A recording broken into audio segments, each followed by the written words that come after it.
ragazze mie e ragazzi miei e bentornati sul mio canale. Allora, bentornati nel nostro meraviglioso spazio di consapevolezza dedicato allo yoga sciamanico, alle pratiche di yoga sciamanico e alla realizzazione dei tuoi più grandi obiettivi dell'anima.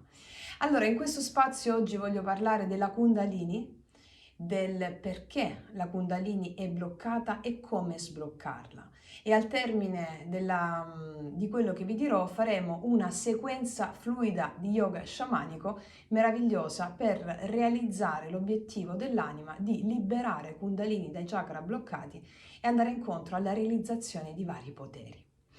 Allora, cos'è la Kundalini? Questa sconosciuta. La Kundalini è l'energia nervosa a carattere sessuale e secondo i testi tantrici è un serpente addormentato che risiede alla base della colonna vertebrale. È avvolto attorno al coccyge. Cos'è la Kundalini quindi? La Kundalini è energia psichica. È un'energia psichica che è latente in noi, che è addormentata. E il risveglio della Kundalini determina la reintegrazione dell'essere umano con la propria natura spirituale infinita. E quindi il risveglio della Kundalini può fare anche paura, no? E adesso vi spiegherò perché. La Kundalini, quando si muove nei vari chakra, attiva determinati poteri, possibilità. Al primo chakra, la Kundalini è la base della creatività, è la forza, l'istinto, è il potere della creazione, il coraggio di essere la propria natura e creare in base alla propria natura. Tant'è che il primo chakra è legato a quello che il grande maestro Assagioli definiva il potere dell'uomo primitivo, della donna selvaggia. Ma il primo chakra fa paura. Perché fa paura? Perché è legato all'istinto primordiale. E il primo chakra è per la gran parte dell'umanità bloccato. Sì, il primo chakra è bloccato perché l'uomo ha paura dell'inevitabile, dell'inatteso, della selvatichezza, tutto ciò che riguarda i valori dell'oscurità, della morte, del femminile. Quel chakra lì è legato, dovete sapere che sotto al primo chakra noi abbiamo tante energie, ci sono altri chakra sotto e sono tutte quelle energie legate al mondo ctonio, sotterraneo, all'eterno femmineo, all'oscurità, che non è assenza di luce, ma è dove sono racchiusi tutti i tesori dell'umanità. Quel regno psichico dove sono tenuti nascosti i grandi tesori dell'umanità. E siccome noi, perché il primo chakra è chiuso per gran parte dell'umanità? Perché noi abbiamo una mente razionale, duale. Che cosa fa la mente razionale? Quali sono i principi della mente razionale? Governabilità, misurabilità e prevedibilità. Ma nel primo chakra c'è l'imprevisto, c'è il cosiddetto caos. E quindi l'umanità ha paura dell'imprevisto perché la nostra mente non lo può governare, controllare, prevedere, quindi ha paura. E quindi che fa? Contrae il primo chakra. E quindi la paura è una sorta di spasmo che chiude i sensi sottili e non ti fa vedere quello che c'è oltre. E quindi bloccando tutti i tuoi talenti, le tue capacità e le potenzialità che risiedono nella tua natura selvaggia, nell'uomo primitivo. Quindi noi dobbiamo vedere il primo chakra come una sorta di humus creativo. E qua ci viene in aiuto Nietzsche che diceva: soltanto grazie a una buona dose di caos può nascere una stella danzante. E quindi oggi io mi lascerò ispirare nella creazione della sequenza fluida dello yoga sciamanico grazie alla contemplazione che ho avuto su questi due grandi archetipi che sono quelli dei tarocchi, che ve li faccio vedere subito. Allora, che sono preparati qua, il matto, emblema, archetipo del caos, e la stella danzante. La stella danzante è la realizzazione di tutti i propri talenti, desideri, no? Dell'essere psichico che risorge, come direbbe Aurobindo, e soltanto grazie al caos lo possiamo fare. Così sopra, così sotto. Non esiste qualcosa di migliore o peggiore, positivo o negativo. Questo è il grande tabù della mente umana razionale, che ha diviso e ha separato gli opposti, determinando così non si può dire occultamento, determinando la chiusura dei propri talenti e delle proprie capacità. Quindi contemplando questi grandi archetipi, il matto e la stella, ho avuto questa esigenza primordiale di realizzare uno spazio di consapevolezza legato proprio a questi grandi archetipi.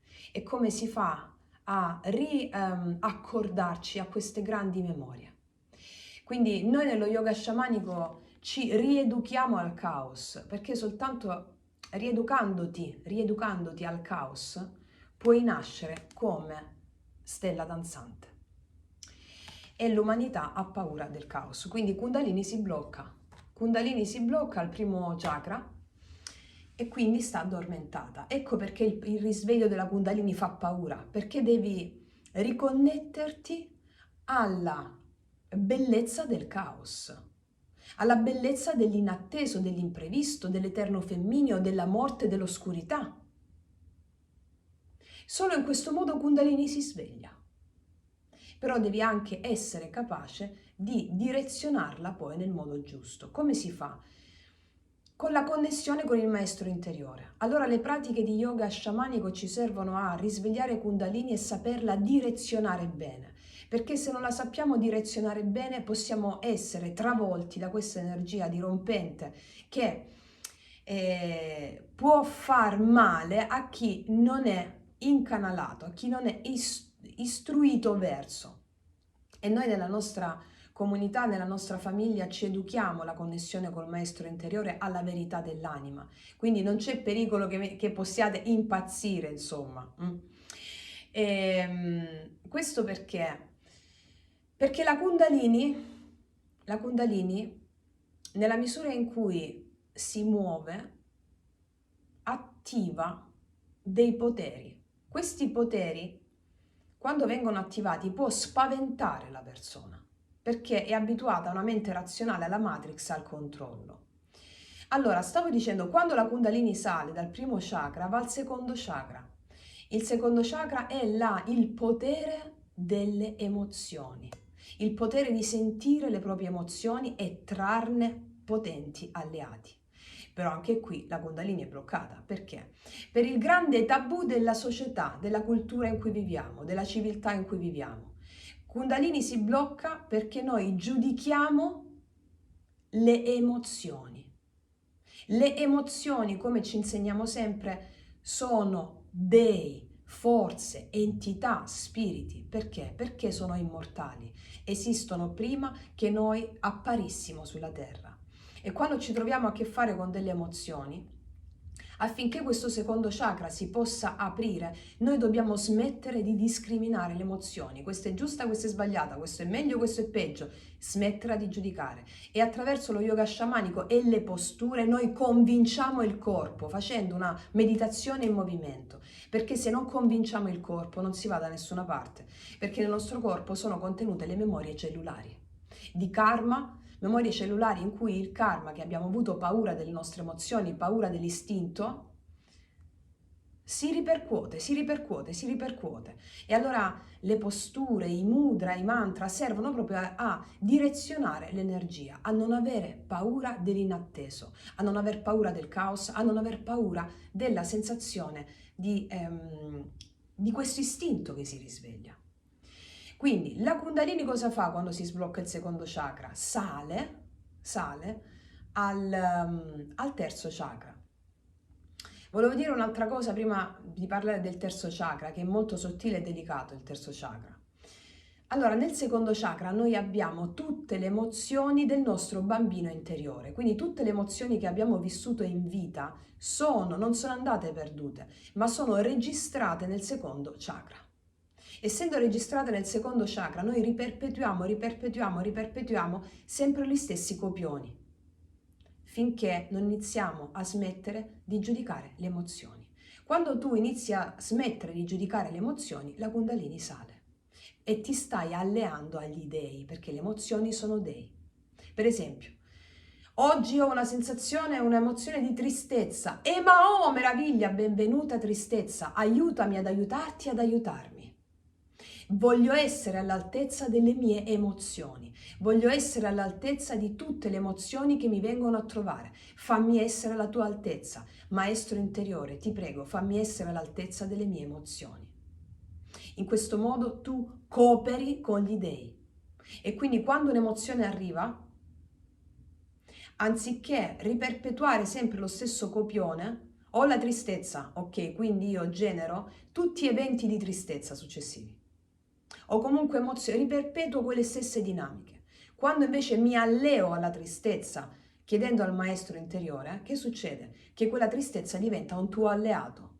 E quindi il risultato della tristezza, che sia rabbia, frustrazione, invidia, paura, gelosia, il risultato cambia. Che cosa significa il risultato cambia? Che non generi più eventi di quella natura. O se li generi, tu hai perfettamente le capacità per poterli riassorbire. Il riassorbimento del reale, così si chiama nello yoga sciamanico. E non accumulare più karma. Bene, quando la Kundalini sale al terzo chakra, diventa potere di volontà. Volere e potere, diceva mia nonna. Non a caso nel terzo chakra noi abbiamo il mago, lo sciamano. E cos'è la magia? Se non l'arte di operare il cambiamento con il potere della volontà? Quindi noi qua ci stiamo educando alla volontà vera, noi ci stiamo educando a volere. Perché? Adesso vi parlo del terzo chakra, che è un argomento molto delicato e molto particolare. Quando la Kundalini sale al terzo chakra, di solito possono avvenire due cose. Allora, siccome il terzo chakra ha a che fare con il senso dell'io, l'ego, quel senso dell'io, se questo senso dell'io è molto marcato, è molto sviluppato, l'ego e il senso dell'io, la maggior parte dell'umanità è ferma al terzo chakra, come diceva il grande maestro Sri Aurobindo, quindi non dico stiamo tutti al terzo chakra, ma l'umanità è ferma al terzo chakra, non a caso anche in terza dimensione, sta passando al quarto chakra. Questo è il lavoro dell'umanità in questo momento, è stare in pianta stabile in quarta dimensione. Quindi stavo dicendo che l'umanità è ferma al terzo chakra. Nel terzo chakra, quando abbiamo una volontà, un ego molto forte, dei desideri, quando noi desideriamo con un ego molto forte o abbiamo un ego, tutti abbiamo un ego, a seconda del tipo di pesantezza di quest'ego noi desideriamo. Quando la Kundalini sale al terzo chakra succede una cosa forte. C'è quello che viene detto la frantumazione dell'io. L'io si atomizza. Boom! E qua c'è un certo pericolo. Perché? Perché c'è un certo pericolo in questo momento? Perché far esplodere il senso dell'io significa iniziare a percepire, iniziare a sentire le voci. Le voci. Allora c'è chi rasenta la follia, quindi c'è il cosiddetto, come diceva Jung, c'è il folle che sente le voci, si spaventa, chiude tutti i chakra. C'è il saggio che viene invece illuminato, liberato, riscattato. Allora, quando il senso dell'io si frantuma, significa che tu inizi non più ad avere una volontà individuale, ma inizi a sentire una sorta di coralità, pluralità, queste voci, no? Ti inizi a sentire non più distinto e separato dal tutto, dalla natura, dagli dei e dalle forze cosmiche, ma ti senti distinto sì, ma non più separato. Quindi la tua volontà non è più conforme a un io distinto e separato, a un ego, quindi tu non vuoi più per te che ti senti distinto dal tutto, ma tu inizi a volere come, te lo dico in poesia, inizi ad avere una volontà cosmica, cioè, te lo dico, ripeto, in poesia, inizi a volere come gli alberi vogliono, inizi a volere come la pioggia vuole, inizi a volere come un leone vuole, inizi a volere come le onde del mare vogliono, inizi a volere come l'aquila vuole, inizi a volere non sentendoti più distinto e separato da tutto il resto. E allora è solo in quel momento che Kundalini sale al quarto chakra, ma prima la Kundalini non ci salirà mai. Quando tu vuoi o desideri da una prospettiva individuale egoica, Kundalini non ci sale. E quindi noi dobbiamo imparare a volere. Cosa significa quindi imparare a volere? Significa quello che dobbiamo fare, quella sorta di processo, di meccanismo che Jung definiva il processo di individuazione. Cosa vuol dire questo processo di individuazione? Che tu ti sei individualizzato, cioè ti senti una coralità, una molteplicità, non ti senti più distinto e separato dalla natura e dalle forze, dagli dei. E quindi imparare a volere significa non essere più prigioniero della tua mente razionale, delle tue credenze. Perché ti dico questo? Perché noi vogliamo non quello che veramente noi vogliamo. E questo è il grande goal dell'umanità a cui deve tendere. Noi crediamo di volere delle cose che vogliamo, ma noi vogliamo sulla base delle credenze limitanti che la nostra mente, il sistema, la Matrix ci ha indotto a volere. E quindi questo individualismo, questo egoismo in cui mi sento distinto e separato dal tutto, mi porta a volere delle cose che la mia anima non vuole veramente. Ecco perché la Kundalini non ci sale. Quindi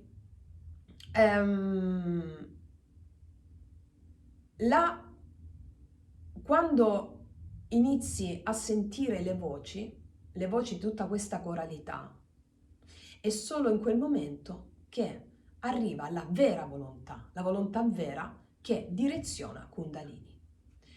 Ripetiamo, il serpente di Kundalini obbedisce solo alla volontà cosmica, non a quella individuale. Quando la tua volontà e quella cosmica si uniscono. Se tu, per esempio, quando tenti di portare Kundalini dal terzo al quarto chakra, rimani in una volontà individuale, questa cosa è pericolosissima. Perché? Kundalini non ti segue più, ma esplode dappertutto, ti travolge. Cioè, quando hai desideri egoici, hai un forte senso dell'io, la Kundalini non ti segue, impazzisce. Perché? Perché Kundalini non lo sente l'io, non lo vede l'io. E quindi come fare? Dal terzo chakra in poi non devi essere più un io, ma affidarti a un potere più grande, una volontà cosmica, sentire che c'è una coralità di forze e devi avere fede in questa coralità con il sostegno del tuo maestro interiore. Ecco perché ti dicevo, le pratiche servono a connetterti col tuo maestro interiore per iniziare a sentire la volontà vera, quella che direziona Kundalini verso i chakra superiori.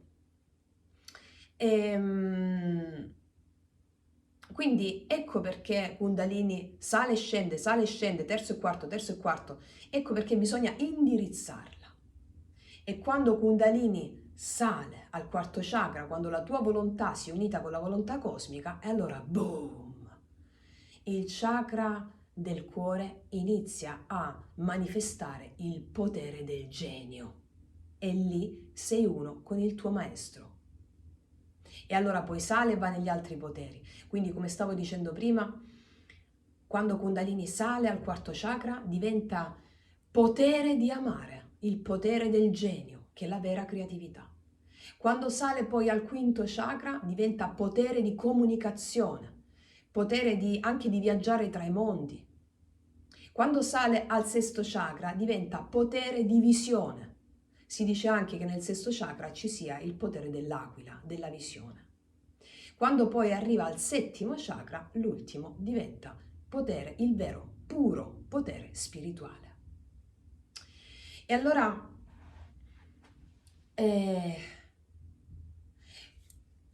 l'energia Kundalini è l'energia erotica, è un'energia potentissima.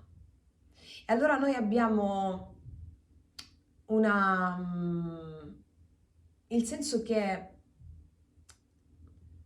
abbiamo come ti posso dire, quando l'energia Kundalini sale, questa energia che la Kundalini è energia nervosa a carattere sessuale, no?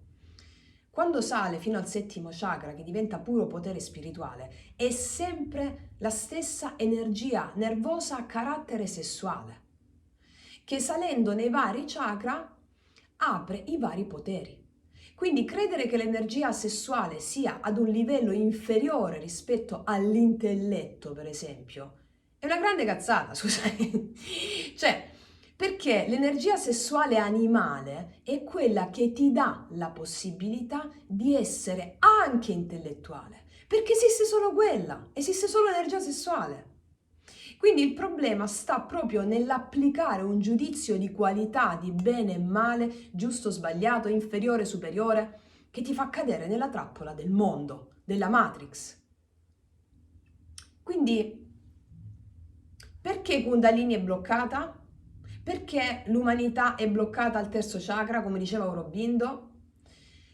Prima di tutto Kundalini è bloccata perché si è andata via via addormentandosi con la nascita della mente separativa razionale e la divisione delle divisioni, la prima separazione delle separazioni che ha dato origine a questo addormentamento, che ha determinato poi tutte le varie separazioni, tutte le varie coppie di opposti, è la separazione visibile e invisibile. Maschile e femminile, morte e vita, luce ed ombra. Ecco, per risvegliare Kundalini è necessario direzionare la sua energia al centro rispetto a queste polarità esistenti, altrimenti non ci sale. Quindi riunificare visibile e invisibile, morte e vita, consapevolizzarle come veramente esse sono, ossia simultanee, morte e vita, visibile e invisibile, ombra e luce, sono tutte simultanee. Noi per esempio attraversiamo continuamente la grande soglia, morte e vita, vita, vita, morte, continuamente la attraversiamo, non quando moriamo. E siccome la conoscenza che rende l'uomo libero, essere a conoscenza delle grandi verità ti porta a liberarti. Quindi noi continuamente attraversiamo la grande soglia, a partire dalla respirazione. Quando respiriamo, tra un'inalazione e l'altra, noi stiamo attraversando la grande soglia. Ecco perché anche la respirazione nello yoga è fondamentale, convince il corpo della coesistenza tra visibile e invisibile, vita e morte. Questo a cosa porta? A non avere più paura, paura dello sconosciuto, della morte, dell'invisibile, e a risvegliare tutti questi grandi poteri. Quindi con le pratiche nello yoga ti permette di accedere a tale consapevolezza. Inalando e trattenendo il respiro, tu stai nella morte, nell'ombra, nell'eterno femmineo, prima della creazione. Quando esaliamo c'è la manifestazione. Anche nelle pratiche che faremo oggi, vediamo come nell'inalazione vi farò inalare, trattenere il respiro e poi esalare. Il corpo con queste pratiche prende consapevolezza di talenti e doti sopite, addormentate. Quindi noi attraversiamo la grande soglia continuamente, non solo quando respiriamo, anche tra un battito e il battito successivo noi stiamo tra vita e morte, cioè c'è la grande soglia. Anche quando dormiamo e poi ci risvegliamo è una piccola morte. Noi stiamo continuamente, le coppie di opposti sono sempre unite, dobbiamo prenderne coscienza, non dobbiamo avere più paura di questo. Ma soprattutto la grande paura che blocca il primo chakra, quindi l'umanità è bloccata a questa grande paura della morte, dell'eterno femminio, e perché ci troviamo in una società che ha il polo direzionato tutto sui valori maschili, sui valori del visibile, sui valori razionali. Abbiamo avuto anche civiltà che avevano i valori positivi tutti direzionati verso il polo femminile, i valori lunari, femminili, e quindi verso la morte. Oggi siamo tutti verso la vita. In entrambi i casi la Kundalini non si sveglia, cioè non sale. Quindi la Kundalini è volta a riunire, scusami, il risveglio di Kundalini è necessario saperlo direzionare verso il centro. In medio stat virtus, come dicevano gli antichi, nel mezzo sta la virtù, e lo dice anche mio padre, che è anche un po' antico. Quindi saperla direzionare, prendere le energie dai poli, portarle al centro e portarle su. Questo si fa con una profonda connessione del maestro interiore, quindi darsi alla volontà cosmica, darsi anche all'imprevisto, all'inatteso, darsi, non giudicare gli eventi, darsi, e con le pratiche ti allinei a questa consapevolezza. Per esempio, dobbiamo imparare a volere. E dobbiamo imparare a liberare l'energia erotica, che è la Kundalini, da tutti quegli obiettivi che il mondo tende a proiettarla. Perché quando, come ti stavo dicendo prima, quando noi desideriamo, vogliamo, non vogliamo veramente, che se l'umanità è ferma al terzo chakra e ha paura di volere, perché non conosce la sua vera natura, come fa a credere di volere? Come facciamo a credere di volere se abbiamo paura dell'inatteso, se abbiamo paura del caos, dal quale caos si può originare la stella danzante? Solo dal caos. Quindi noi vogliamo quello che la Matrix ci propone di volere, ci leghiamo a dei modelli di riferimento sociali che non hanno niente a che vedere con la vera natura selvaggia, siamo in preda ad un'omologazione sistemica. Quindi il punto è che dobbiamo imparare a liberare l'energia erotica da tutti quegli obiettivi a cui il mondo vuole portarti, perché siccome il mondo, la Matrix, sa che l'energia erotica, l'energia sessuale, l'energia più potente che tu hai, allora cosa fa? Te la manipola. Per esempio, per venderti qualcosa utilizza l'energia sessuale, per dirti quella cosa utilizza l'energia sessuale, per venderti la macchina, il telefonino, le caramelle, gli alimenti, utilizza l'energia sessuale, perché sa che tu sei manipolabile solo con l'energia sessuale. Allora vogliamo imparare a liberarci dalla paura e a direzionare la nostra volontà verso i nostri veri obiettivi. Perché poi stiamo male perché non conseguiamo degli obiettivi, ma meno male ti dico, quando gli obiettivi della mente si frantumano, è lì che tu puoi iniziare veramente a volere insieme alla volontà cosmica, perché gli obiettivi della mente sono obiettivi manipolati dal sistema, dalle relazioni d'amore. Voglio una relazione d'amore così, così, così, così, ma sei sicura che la tua natura lo vuole? E vi ho fatto anche il video Magia Pratica 10 dove parlo dell'amante mistico, dove vi faccio le varie differenziazioni, no? C'è chi ha una natura di aquila, di pappagallo, di rondine, e lì e per gli umani ci sono tante sfumature tra un pappagallo, una rondine e un'aquila, no? C'è chi è un'aquila, che ha una natura solitaria, che può avere dei compagni, ma le sue esperienze più importanti le fa da sola. Oppure c'è chi nasce pappagallo. Pappagallo sono bellissimi, però sono destinati a stare in coppia insieme. E chi si lamenta che magari sta sempre in coppia e si lamenta del perché sta in coppia, non sarà mai felice. Se hai una natura di coppia, di pappagallo, devi accettare Uketamo, il mantra Uketamo, la tua natura, per essere felice nella tua natura. L'essere umano è l'unico essere che si lamenta e non può gioire della sua natura, perché è manipolato dal sistema, dai desideri che il sistema gli mette nella testa. E il sistema ti manipola solo con l'energia sessuale. Cioè, il sistema ti dice, prendi quello, prendi quella, cioè per esempio ti mostrano, non lo so, i macho man sui social, no? Palestrati, eccetera, tutte qua. Per carità, non c'è niente di male avere cura di se stessi e del proprio corpo, io sono la prima che è una forte cura del proprio corpo e anche della propria anima. Ma quando la società ti propina dei modelli, pensi che tu lo vuoi così, perché usa il sesso, l'energia sessuale. E allora anche rispetto alla coppia che vorremmo, rispetto agli ideali amorosi che abbiamo, sono tutti manipolati, perché l'umanità è ferma a questa paura.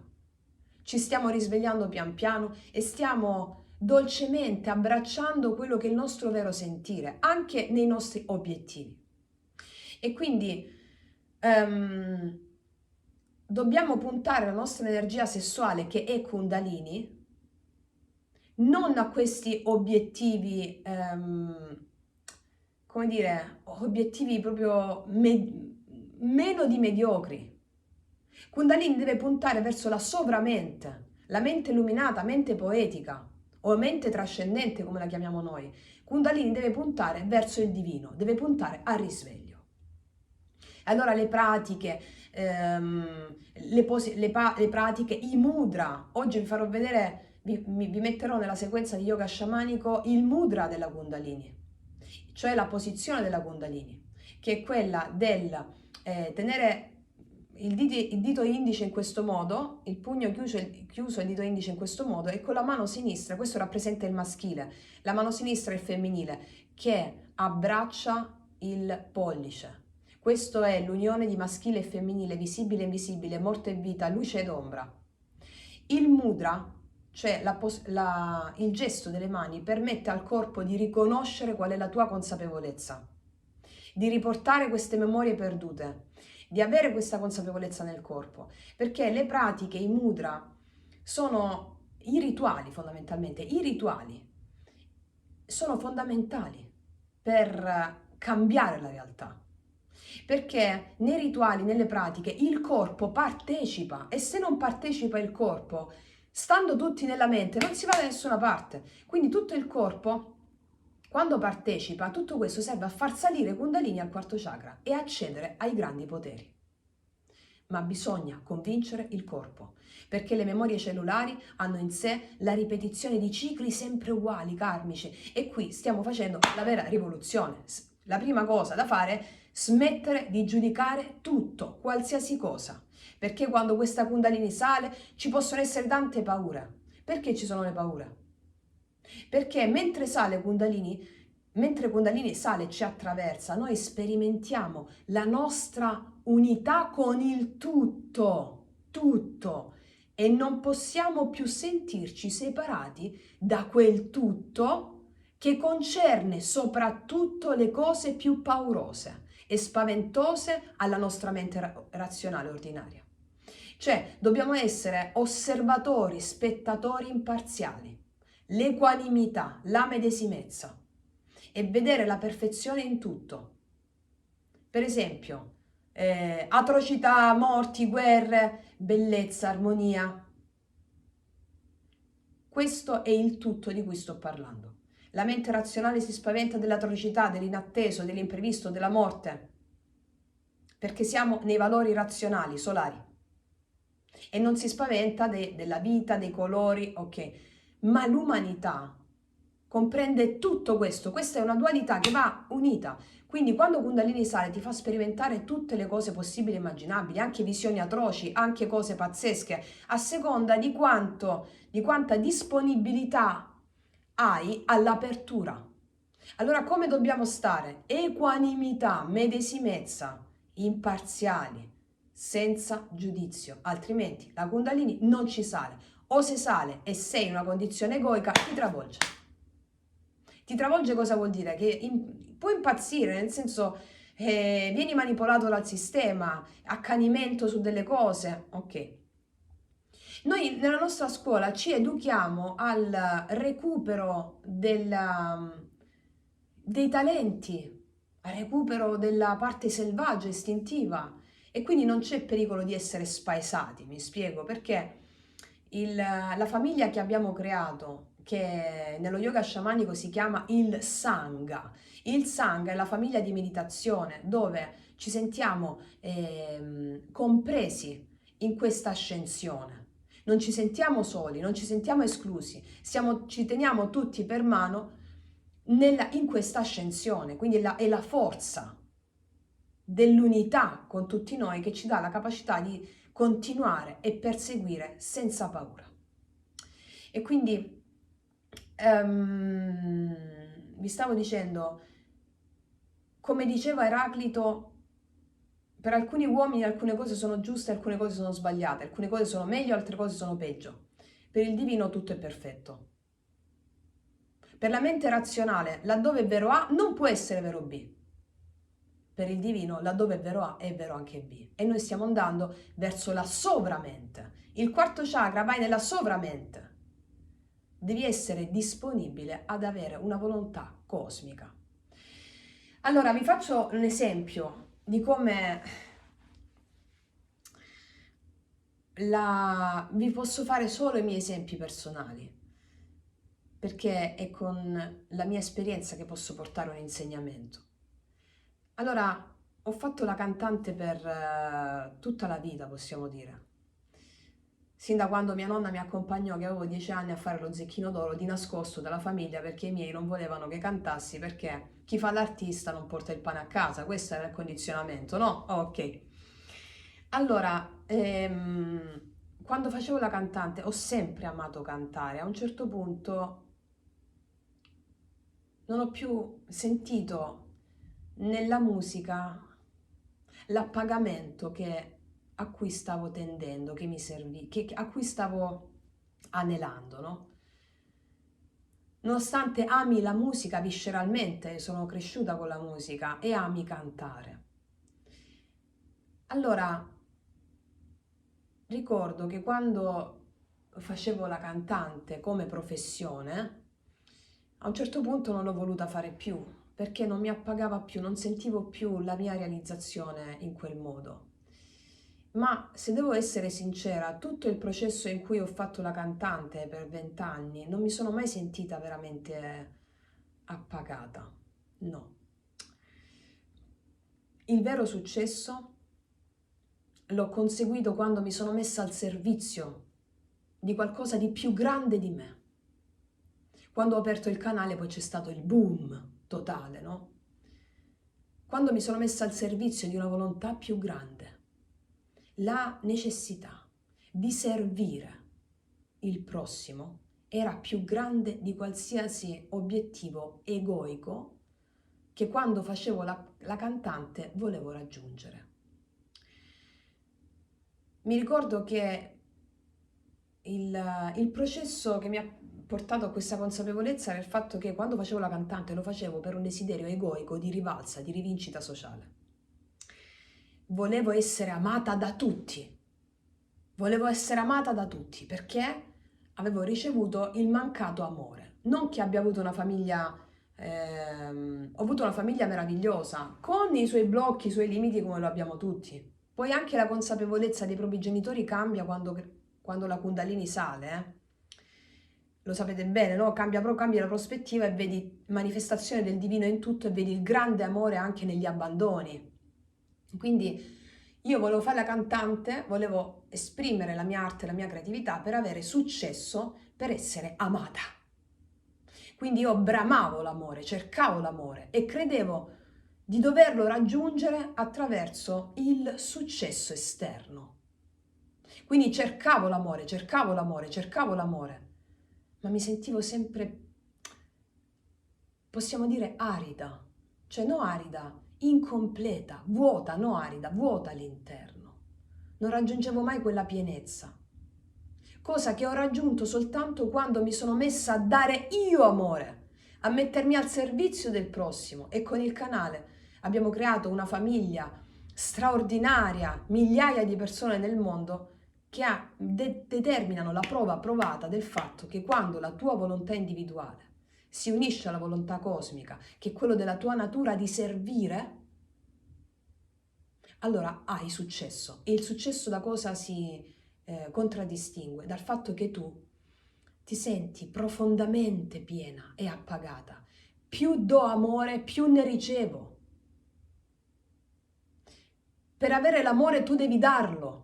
senza aspettarti niente in cambio, la gioia di dare. E questa è la volontà cosmica, significa questo unirsi alla volontà cosmica, la gioia di darsi, di dare, di offrirsi. Unirsi quindi alla volontà cosmica è come iniziare a desiderare come gli alberi desiderano, come la natura desidera. La natura si dà incessantemente, la natura è bellissima perché si dà, si dà, si dà, si dà. La natura è amore. Ecco, quando tu inizi a darti, diventi quell'amore che stai cercando e ne ricevi a valanghe. Allora ero condizionata anche dal fatto che credevo che l'amore potessi riceverlo soltanto con il successo. E qui abbiamo anche la distorsione della società, no? Che ti dice hai successo se sei esposta, se sei famosa, se sei pubblicamente riconosciuta, hai amore se sei pubblicamente riconosciuta e quindi se hai successo. Ma questa è una visione completamente distorta. Sono stata quindi vittima della mia immagine. E quando credevo che per essere amata dovevo far vedere quanto ero brava, quanto ero bella, ma non sono bella abbastanza, ma non sono brava abbastanza, perché l'amore oggi si misura con i like. È una realtà completamente distorta, capite come la nostra energia sessuale è manipolata? Tant'è che cosa è successo? Quando ho avuto il mio vero successo? Quando non ho più voluto farmi vedere. E anche qui la mia scelta sul canale di non farmi vedere in volto, di coprire il mio viso, proprio perché ho passato tutta la vita a credere che il mio volto, la mia persona fisica, il mio volto e la mia immagine fossero le uniche cose che mi avrebbero dato amore e successo, quando il vero successo l'ho ottenuto quando mi sono coperta il volto. E ho iniziato a darmi. Sicuramente mi farò vedere prima o poi, sicuramente ritornerò in questo senso, perché come diceva anche Nietzsche, qui ci torna in aiuto l'eterno ritorno dell'uguale, tutto torna, tutto ritorna, è l'eterno ritorno dell'uguale. Quindi anch'io tornerò a farmi vedere, anch'io tornerò magari a farmi vedere e a cantare visibilmente, ma con una consapevolezza completamente trasformata. Però ho dovuto fare questo passaggio, ho dovuto capire che l'amore non ha a che fare con dei modelli di riferimento che ci propinano i media e il sistema, non ha a che fare da quanti like prendi, non ha a che fare da quanto ti esponi, ha a che fare con quanto tu ti metti al servizio della volontà cosmica. E quindi cosa succede quando ti metti al servizio della volontà cosmica? Dal terzo chakra passa al quarto, il potere dell'amore. Quindi, ragazze mie e ragazzi, questo era per proprio farvi una premessa su quello che andiamo a fare, di quanto è importante la consapevolezza e lo yoga sciamanico nell'applicazione di tale consapevolezza. Quindi faremo una meditazione in movimento, meditazione che ti permetterà di aprire chakra con tutto quello che faremo. Quindi è la prima volta in pubblico che facciamo una sequenza fluida. Grazie a tutti gli insegnamenti che sto ricevendo dalla mia maestra Selene e basta. Quindi ragazze mie e ragazzi, vi auguro qualcosa di meraviglioso che ha a che fare con la tua vera natura. Ricordiamo che il tuo obiettivo, la tua meta è la gioia. Fa che tutto in te sia gioia, perché questa è la tua meta. È il primo passaggio affinché la gioia arrivi e smettere di giudicare le emozioni. Quindi in questa sequenza faremo il Kundalini Mudra, che poi potete fare anche durante la giornata il Kundalini Mudra senza fare tutta la sequenza, mi spiego. Abbracciando il pollice destro con la mano sinistra, tu ti concentri un minutino sul tuo primo chakra e dici: io smetto di avere paura. Il più grande assunto di cui prendo consapevolezza in questo momento è: io so di non sapere. Come diceva Socrate, io so di non sapere la mia più grande certezza ed è questa certezza che mi libera nella creazione della stella danzante. Poi al secondo chakra io esprimo la ferma risoluzione di portare ogni emozione al di là del bene e del male, non giudico più le emozioni e lì il bambino interiore inizia a ridere, inizia a sorridere e si apre. Al terzo chakra io esprimo la volontà di creare in concomitanza della volontà cosmica e in questo modo io realizzo la mia stella danzante. E al quarto chakra, quindi al quarto chakra troviamo una bellissima immagine. Secondo i Rig Veda, nel quarto chakra abbiamo 3 forze potentissime. Una di queste forze è lo spirito romantico che si trova in superficie, la sensazione di essere sempre innamorati della vita, costantemente innamorati di tutto e tutti. In un livello più profondo, nel quarto chakra, poi troviamo il genio, quello che ti ho detto prima, la vera creatività. E a un livello ancora più profondo troviamo il maestro interiore, quello a cui ci appelliamo per direzionare la Kundalini, per non impazzire, per non essere spaesati, appellarsi sempre a quel maestro interiore. E sapete come questo maestro interiore, secondo i Rig Veda, che sono gli inni alla conoscenza vedica, si dice che misuri il pollice di una mano e abbia le sembianze di un bambino che ride. Quindi aprire il quarto chakra è meraviglioso, ma dobbiamo fare un patto con la volontà cosmica, darci.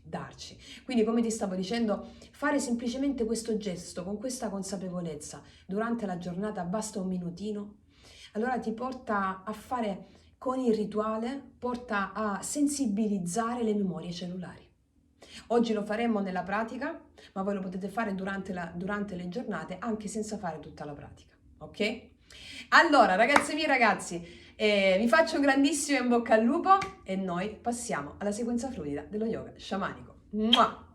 Ragazze, mi sono dimenticata perché vi volevo leggere un passo bellissimo, bellissimo del libro Iniziazione allo yoga sciamanico di Selene, la mia maestra, un passo bellissimo che mi ha proprio ispirato. Siccome dobbiamo smettere di avere paura dell'inatteso, della morte, del caos, dobbiamo allearci al caos. E allora c'è un passo bellissimo che vi voglio leggere. In questo passo Selene racconta come Michael, il suo maestro, Michael Williams, le disse questo. Allora, un giorno dissi a Michael, rivolgendomi a quelle persone dalle quali avevo sentito narrare i racconti sull'immortalità: ma come si può essere così infantili da credere che qualcuno possa mai non morire? Quindi Selene pensava che erano infantili le persone che credevano di non morire mai. Michael aggrottò la fronte. No, no, no, mi disse, scuotendo dolcemente il capo. Tu non hai rispetto di quelle persone perché non sono mai andate a scuola. Le reputi gente selvaggia. Credere nell'esistenza della non morte, invece, è un'idea saggia. Ti aiuta a vivere. Allora dovrei pensare che tu non morirai mai? Esclamai io. Soprattutto dovresti pensare che tu non morirai mai. I bambini, dopo tutto, la vedono così. Nessun bambino crede nella propria morte. Se ci pensa, gli pare un fatto talmente remoto che decisamente lo vive come irreale. Se tu riuscissi a recuperare la sensazione di immortalità che avevi da bambina, tutte le tue ansie e le tue difficoltà sparirebbero. Le ansie degli esseri umani, infatti, hanno una sola remota radice comune, che affonda nella paura della morte. Pensai un po', poi chiesi: ma come si fa a recuperare la sensazione dell'immortalità? E Michael rispose: bisogna vincere la paura della morte che ci è stata tramandata, che ci è stata trasmessa, rispose lui. E ma come? Esclamò Selene. La paura della morte non è un fatto naturale? Disse Selene. No, rispose Michael, socchiudendo gli occhi. L'istinto della sopravvivenza è naturale. La paura della morte, invece, ci viene insegnata e costantemente ricordata. Un uomo che non ha paura è un uomo libero e le società temono gli uomini liberi più delle epidemie. Liberarsi dalla paura della morte è un po' come risvegliarsi da un sogno o da un ipnotismo collettivo. Le persone che hai conosciuto, che credono nell'immortalità e che per questo tu hai giudicato infantili, sono infantili e selvagge nel senso più bello, sono libere dal sogno collettivo della paura. Questo è un passo che mi ha emozionato tantissimo. Come vedete, la cultura, o quando ci istruiamo tanto e stiamo nella mente, si può giudicare in modo negativo chi invece non ha studiato, quindi non ha studiato secondo i valori razionali di questa civiltà che ti fa tendere, ti educastra sin dall'infanzia alla paura della morte, ti fa credere che esiste solo il visibile. E quindi chi non ha studiato in queste popolazioni un po' più ignoranti da una forma culturale, ma sagge da un punto di vista animico, sentono essenzialmente che siamo immortali, abbiamo un'anima immortale. E i bambini lo sanno bene, quindi Selene appena si approcciava a queste persone, le vedeva con occhio strano, no? Credevano nell'immortalità, lei che aveva studiato, comunque sia, viene da una civiltà occidentale, dice ma no, la morte esiste e come? Però Michael le dice e no, e no. Queste persone sono sagge perché sentono il potere dell'immortalità. Quindi smettere di avere paura della morte significa essere liberi. E siccome la società non vuole che tu sia libero, ti inculca il senso della morte sin dall'infanzia. Quindi liberiamoci da tutto questo, risvegliamo i nostri grandi poteri. Mua! Eccoci qua ragazze e miei ragazzi, allora pronti per fare la nostra sequenza fluida di yoga sciamanico? Allora ci sono diverse forme di yoga sciamanico, ok? Oggi faremo una sequenza fluida. Che cosa sono le sequenze fluide? Sono delle sequenze che si caratterizzano per essere accompagnate da respirazioni controllate, da gesti simbolici e da contrazioni del corpo. E la particolarità è proprio questa, che queste posture imitano la forma e il movimento degli animali. Perché imitano la forma e il movimento degli animali? Perché l'identificazione con l'animale è fondamentale nello yoga sciamanico. Perché? Perché risveglia in noi dei ricordi. Quei ricordi sono doti, capacità e talenti.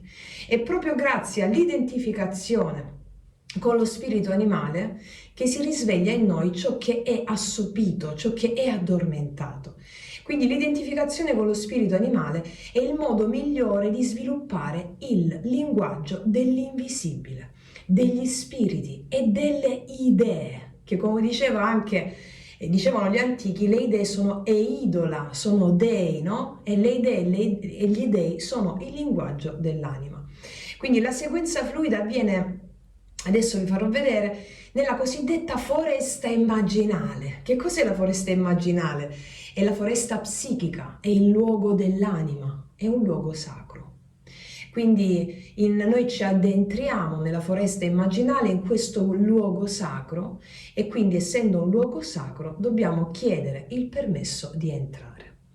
E all'interno di questo bellissimo e meraviglioso luogo sacro avviene cosa? Il nostro stato ampliato di coscienza. Proprio perché c'è questa entrata nella foresta immaginale, la coscienza si amplia. E questo stato ampliato di coscienza viene detto stato d'estasi. Infatti lo yoga sciamanico è lo yoga dell'estasi. Proprio per questo motivo che si contraddistingue per questi elementi straordinari. E l'estasi è una sorta è lo stato della trascendenza dell'io, dove noi trascendiamo l'io. È lo stato della non dualità, in cui sei distinto, sì, ma non separato dal resto dell'universo. Infatti è proprio grazie allo stato d'estasi che avvengono i grandi cambiamenti, che si attiva la magia, perché la foresta immaginale è come se fosse la terra degli origini, laddove tutto si origina e poi si manifesta nella realtà. Quindi noi andiamo nella terra degli origini, nello stato d'estasi, per compiere i cambiamenti che vogliamo apportare nella nostra vita. E lo yoga sciamanico si distingue proprio per la presenza dello stato d'estasi. Tutte le pratiche dello yoga sciamanico hanno come scopo il raggiungimento di uno specifico obiettivo. Ed è proprio per questo che è straordinario lo yoga sciamanico, perché si propone in ogni pratica il raggiungimento di un obiettivo specifico. E questo obiettivo specifico è conseguito grazie allo stato d'estasi, allo stato ampliato di coscienza, e grazie a tutte le posture, le respirazioni e il linguaggio simbolico che faremo durante la pratica. Allora, ragazze mie e ragazzi, in questa pratica faremo delle respirazioni. Una delle respirazioni fondamentali è la respirazione di fuoco, che serve a bruciare i pensieri. Che si fa? Avete in mente gli animali quando aprono le narici del naso? Bene, si fa inalando in 2 fasi successive dal naso e poi dalla bocca, in questo modo.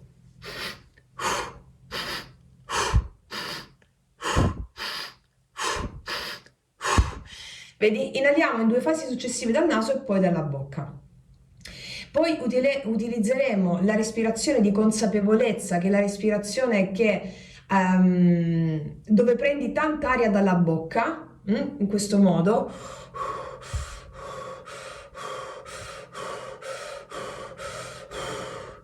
Poi utilizzeremo la respirazione spontanea, quella spontanea, e poi soprattutto la respirazione si chiama Ujjayi Pranayama. Che cosa consiste?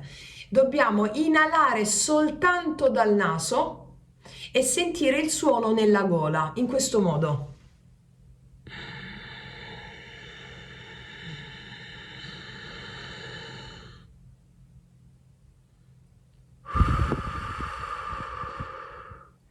Adesso ho espirato dalla bocca, quindi inaliamo dal naso sentendo il suono nella gola, in questo modo.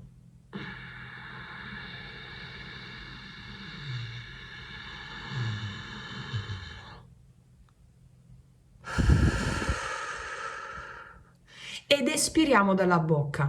Questa è una respirazione che permette di controllare il respiro, e siccome l'obiettivo che ci prefiguriamo oggi è quello di sbloccare i centri energetici che bloccano il fluire della Kundalini, quindi questo è il nostro obiettivo. E la respirazione è strettamente connessa al risveglio di Kundalini, respirazioni, posture, va bene? Poi faremo anche il Kundalini Mudra, che è il gesto del risveglio della Kundalini, dell'unire i grandi opposti, prima di tutto maschile e femminile, prima di tutto luce ed ombra, prima di tutto morte e vita, e si fa in questo modo: indice della mano destra che chiudo a pugno con la mano sinistra, ed esprimiamo la volontà di unire maschile e femminile, morte e vita, luce ed ombra, tutte le coppie di opposti, ok? Quindi attraverso tutto questo noi andiamo incontro all'obiettivo. Mi farò ispirare in questa sequenza. La sequenza del fluidi dello yoga sciamanico è bellissimo, perché la nostra maestra Selene Calloni Williams, meravigliosa, ci dà i colori, i pastelli e la tela, e poi che sono gli strumenti, e poi ti dice fai tu. Allora io oggi mi farò ispirare nella nostra realizzazione della sequenza fluida di yoga sciamanico, raggiungendo come obiettivo la ferma risoluzione di creare una stella danzante, con il supporto degli archetipi che mi hanno ispirato, il matto e la stella dei tarocchi. Dobbiamo essere nell'humus creativo, amare il caos, sentirci creativi all'interno del caos, primo chakra, per realizzare la nostra stella danzante. E quindi questo come si fa? Smettendo di avere paura, e attraverso le posture, attraverso la sequenza fluida, noi apriamo questi chakra, smettiamo di avere paura, iniziamo con amore ad appellarci al nostro maestro interiore, che ci guida verso il riconoscimento dei nostri più grandi talenti e potenziali. Fare la pratica almeno un po' di volte durante la settimana richiama questi poteri, va bene? Come vi dico sempre, è la pratica che suggestiona il subconscio, che riattiva la memoria cellulare e ci dà la possibilità di realizzare i grandi obiettivi dell'anima. Allora, poi ne faremo altre magari sulla Kundalini, sequenze fluide, e mi lascerò sempre ispirare. Allora, io mi auguro che si sente e si veda. Mi metterò la mia cappa magica sul viso per la mia scelta di non far vedere il mio volto. E andiamo, ragazzi miei, andiamo, non vi preoccupate se pensate sto facendo male, sto facendo bene.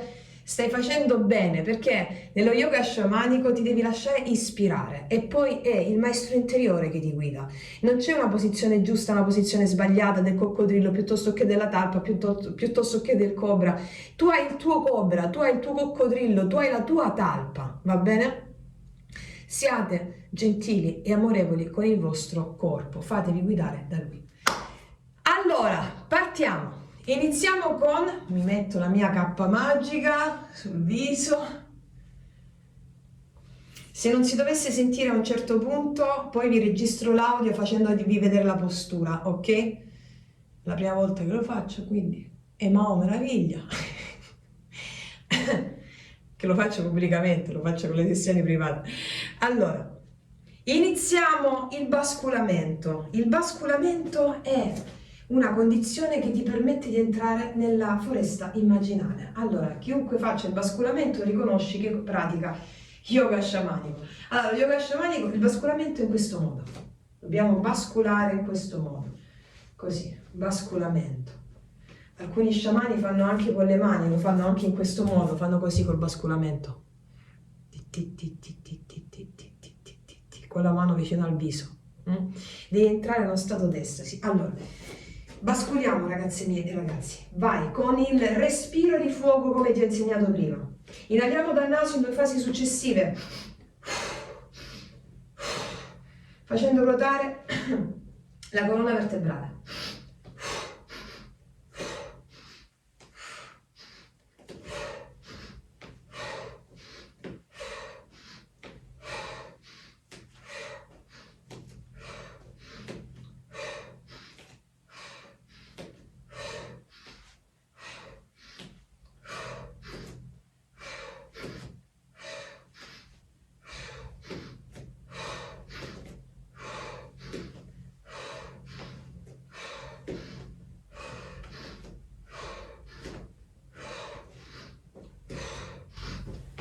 Facciamo per ruotare la schiena.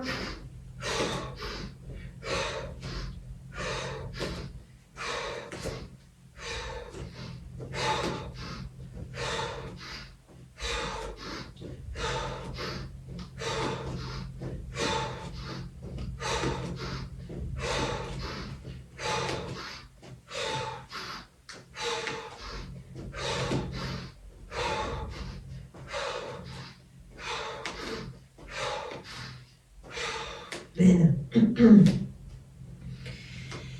Adesso mettiamo le mani giunte in questo modo,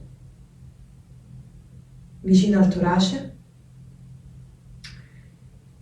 ed esprimiamo, chiudiamo gli occhi ed esprimiamo la volontà di entrare nella foresta immaginale. Chiediamo alla foresta immaginale il permesso di entrare. Chiedo alla foresta immaginale il permesso di entrare. Visualizzate una foresta meravigliosa, visualizzate alberi, visualizzate anche animali fantastici, piante, ruscelli. Immaginate la cosa più meravigliosa che abbiate mai potuto immaginare. Guardate la bellezza di questa foresta immaginale. Guardate i suoi colori. Sentite che vi parla questa foresta. È il vostro luogo sacro dell'anima, dove tutto è possibile. Chiedete il permesso di entrare, chiedo il permesso di entrare nella mia foresta immaginale.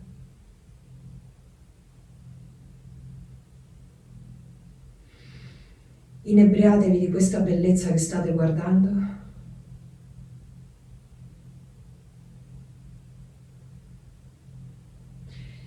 E adesso mettete le mani nel Lotus Mudra, e in questo modo. In questo modo noi facciamo l'offerta allo spirito per entrare nella foresta immaginale, e in questo modo il Lotus Mudra. Pollici che si toccano, le altre dita in questo modo, Lotus Mudra. Mettiamo all'interno del Lotus Mudra una nostra credenza limitante.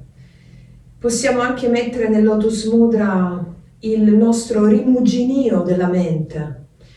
Possiamo mettere nel Lotus Mudra le credenze di non essere abbastanza, la credenza di non essere abbastanza capace, le nostre credenze disfunzionali. Dobbiamo offrire qualcosa allo spirito, alla foresta immaginale, per potervi accedere, affinché possiamo realizzare l'obiettivo da noi richiesto. È quello che vi consiglio di mettere tutto quello che volete offrire, una credenza limitante, anche la credenza di essere malati, la credenza che avete male al ginocchio, la credenza che avete male all'intestino, la credenza che avete male a un braccio, oppure metteteci il vostro rimuginio della mente. Metteteci il rimuginio della mente che non vi permette di vedere la realtà, la vastità del reale, che vi fa sempre stare in uno stato di dualità.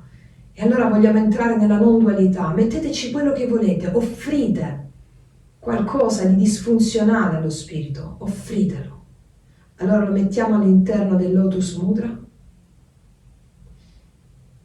e lo offriamo in questo modo alla foresta immaginale, portando il loto sopra la testa, e apriamo le braccia.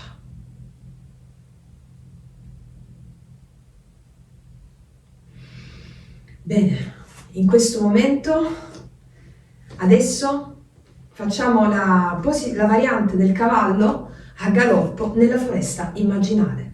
Respiriamo con la respirazione di fuoco, che serve a bruciare tutti i pensieri. Siamo a galoppo nella foresta immaginale, siamo un cavallo meraviglioso.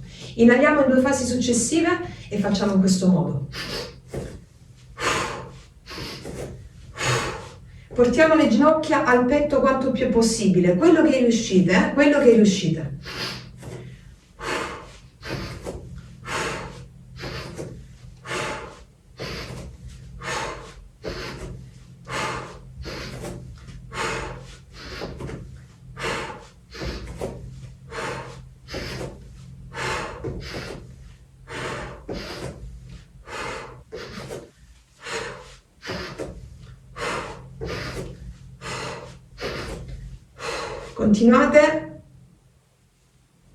Continuate a galoppo.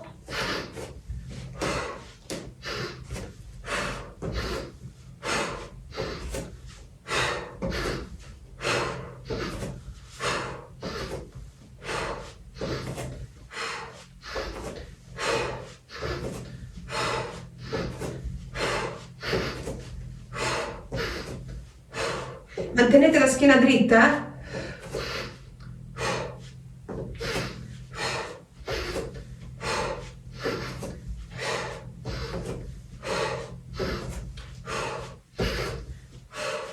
Bene, e adesso ci mettiamo nella posizione della talpa. Siamo la talpa all'interno della nostra foresta immaginale, in questo modo. Vi accucciate in questo modo, piedi ben saldi a terra, non vi dovete sedere per terra, piedi ben saldi a terra, le mani davanti a voi. Le braccia devono andare all'interno delle gambe, vedete? All'interno delle gambe le braccia in questo modo. Mi tolgo la cappa magica per farvi vedere.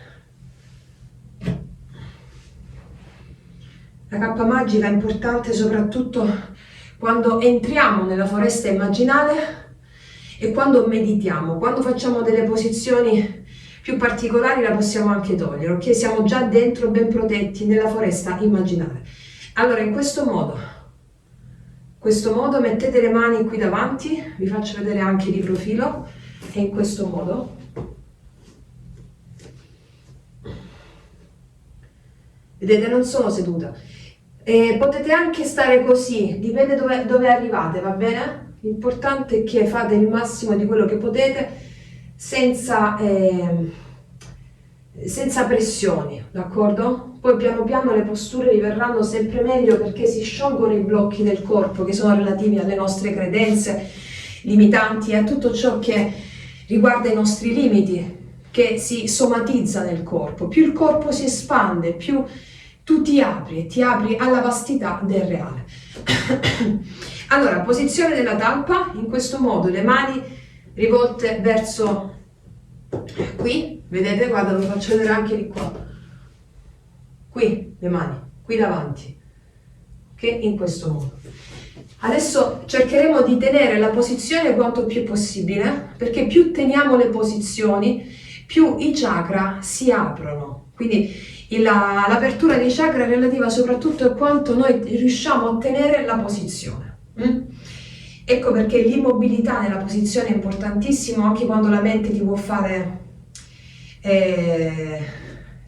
sciogliere insomma la posizione, e perché non vuole che tu apri il chakra, e perché non vuole, mi spiego, vuole avere il controllo su qualcosa che si sta espandendo, e anche il dolore e anche i fastidi sono relativi al fatto che è la mente che sta sentendo, ti dà l'impressione del fastidio per farti sciogliere la posizione o non per farti fare la cosa, perché non vuole che tu accedi al grande potere.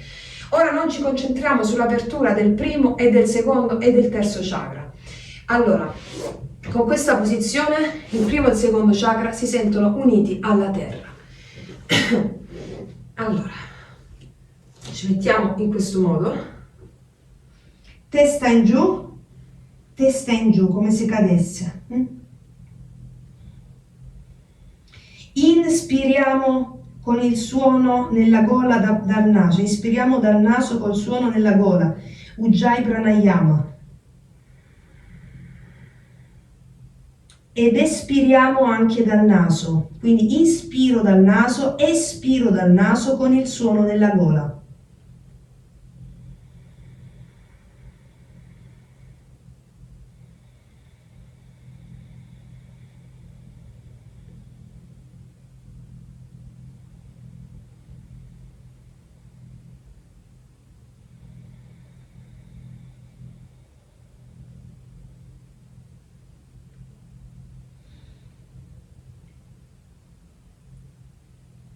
Maestro, ti prego, aiutami ad aiutarti ad aiutarmi. Io ho fede nel caos. Io ho fede nella creazione primordiale. Maestro, guidami lungo questo sentiero. Io non ho paura del caos, perché è dal caos che io emergo come una stella danzante. Ripeti insieme a me. Io so di non sapere. Questa è la mia consapevolezza.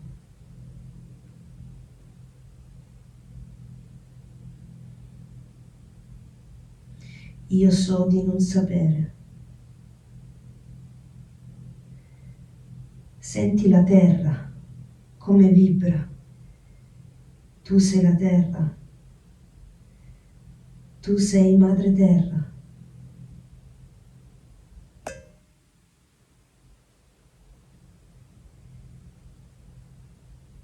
La morte e la vita sono inscindibilmente connesse, l'una è dentro l'altra. La morte e la vita sono inscindibilmente connesse, l'una è dentro l'altra. L'ombra e la luce, la vita e la morte, il maschile e il femminile, sono l'uno dentro l'altra. Io non ho paura del caos, io so di non sapere.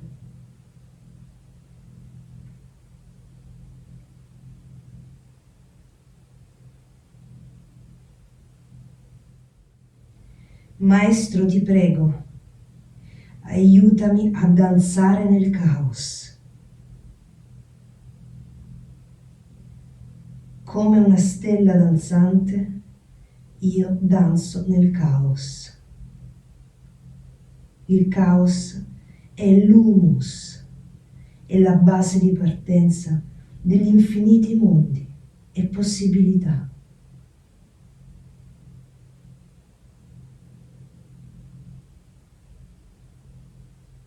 L'istinto primordiale guida i miei passi, allineato al mio maestro interiore.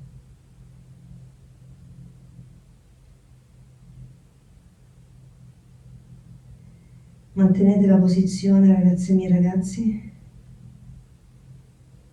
So che vi fanno male magari i polpacci o le caviglie o i piedi, mantenete la posizione.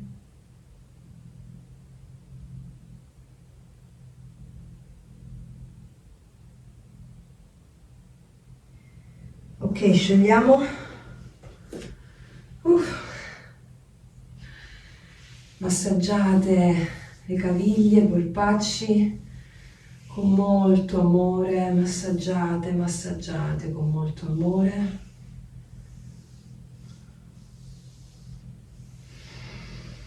E adesso facciamo la posizione del cobra.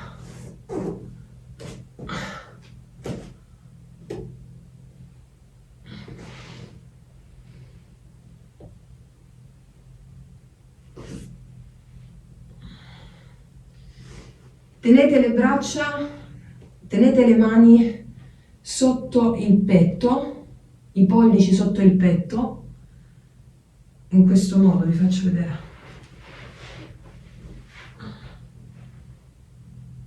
I pollici sotto il petto, mento a terra, respirazione Ujjayi Pranayama, inspiro dal naso ed espiro dalla bocca. Mi sollevo inizialmente senza fare leva sulle braccia, ma solo con il busto e con il collo. A un certo punto faccio leva sulle braccia, porto il collo, braccia dritte, gambe leggermente divaricate, porto il collo quanto più indietro possibile. Inspiro mentre mi alzo, trattengo il respiro e lentamente mi riabbasso, espirando dalla bocca.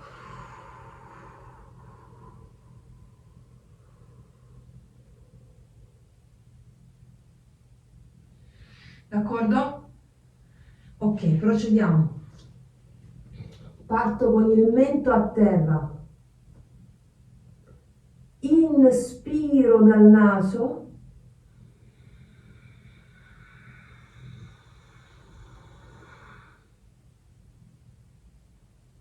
Trattengo.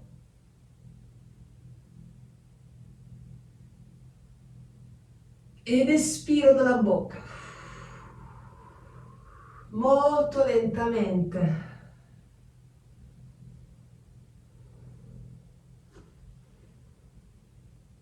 Arrivate fin dove potete quando inarcate, non pressate, non pressate. Inspiro.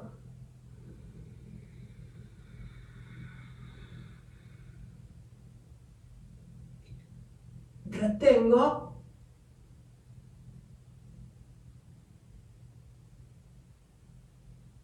Ed espiro.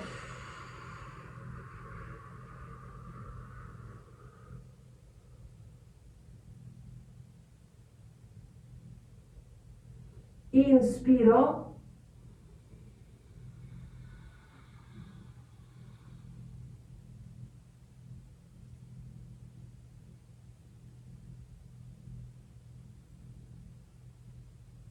Ed espiro.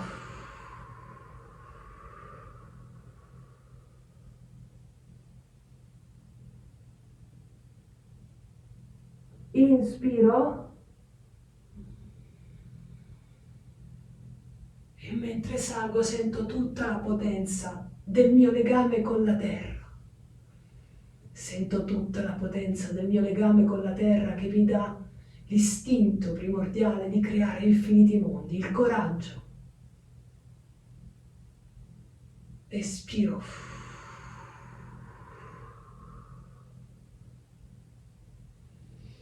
Sento tutta la potenza del mio istinto animale, la forza. Inspiro.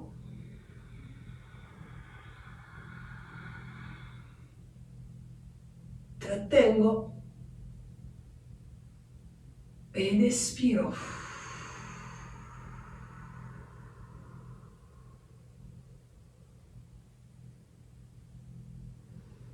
Bene, adesso ci mettiamo con il mento a terra, le mani in questo modo, vi faccio vedere davanti, le mani in questo modo, mento, potete tenerlo anche qua sopra, è una variante questa del coccodrillo, mento sulle mani, potete anche tenerlo a terra il mento, le mani qui, come trovate più comodi, gambe leggermente divaricate, inspiro con il naso, sento la respirazione nella pancia e massaggio gli organi interni, sento la terra che massaggia i miei organi interni, che mi coccola, che mi ama, che mi è alleata. La terra è l'istinto primordiale. Inspiro dal naso ed espiro dal naso con il suono nella gola.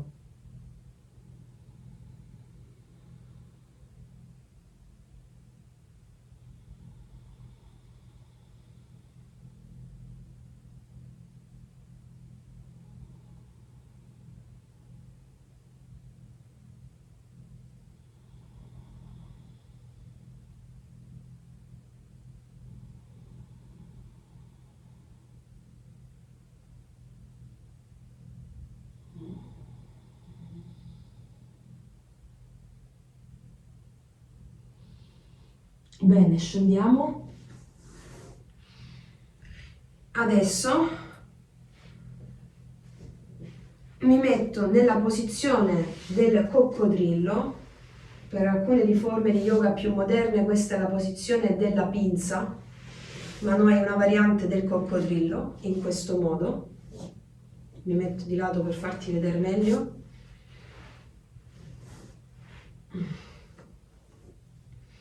Inspiro dal naso,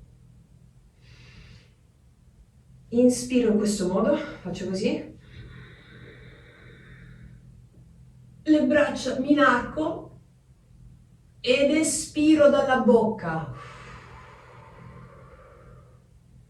Cerco di abbassarmi quanto più possibile, cerco di raggiungere i piedi, se non ce la fate va bene anche qui, quello è il vostro coccodrillo, ok? Quindi inspiro ed espiro.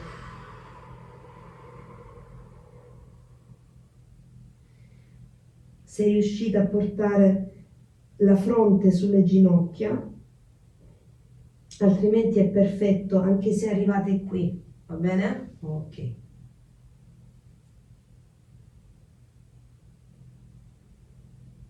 Respiro dal naso, Ujjayi Pranayama, ed espiro dal naso. Questa posizione aiuta a sbloccare il primo e il secondo chakra. Respiro molto lentamente dal naso, inspiro ed espiro molto lentamente dal naso, con il suono nella gola.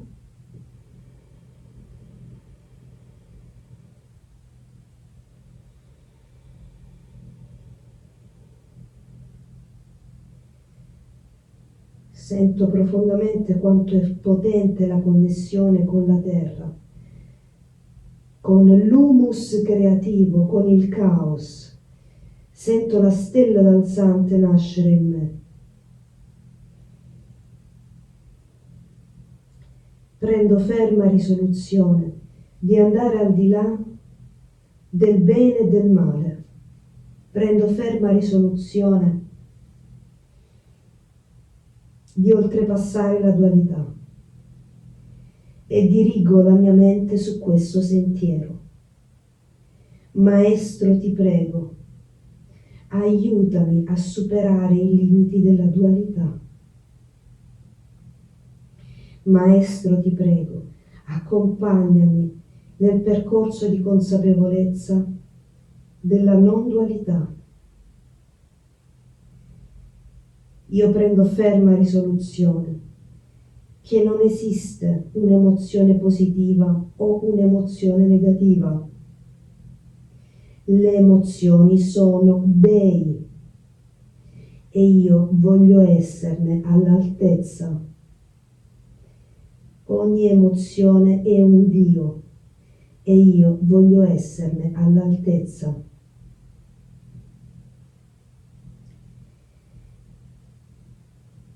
Evocate alla mente in questo momento quali sono le vostre emozioni ricorrenti.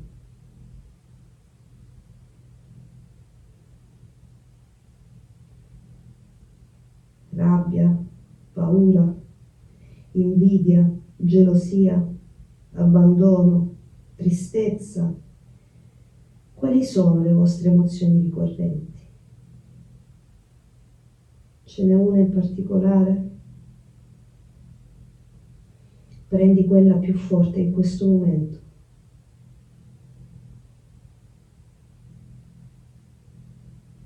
E utilizziamo adesso la formula pentacolare per pacificare le emozioni e le immagini perturbate. Davanti a te evoca l'emozione più forte in questo momento.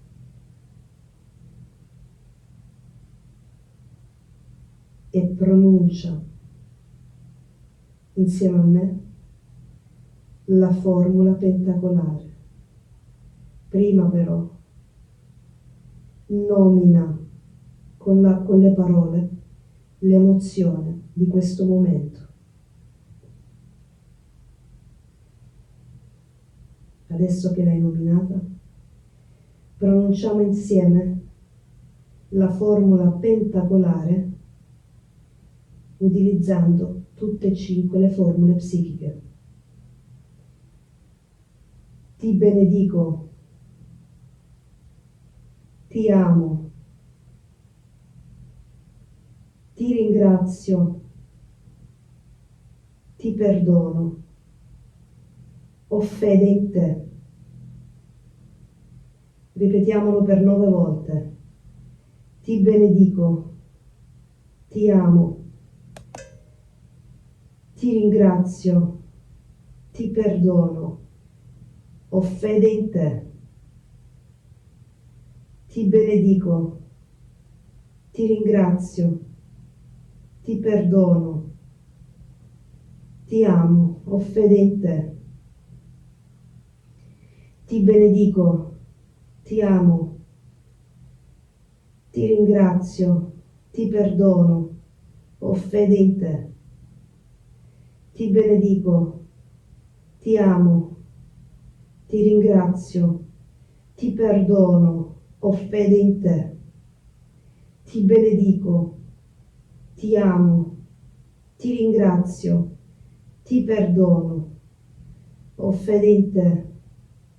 Ti benedico, ti ringrazio, ti perdono, ti amo, ho fede in te. Ti benedico, ti amo, ti ringrazio, ti perdono, ho fede in te. Ti benedico, ti amo, ti ringrazio, ti perdono, ho fede in te.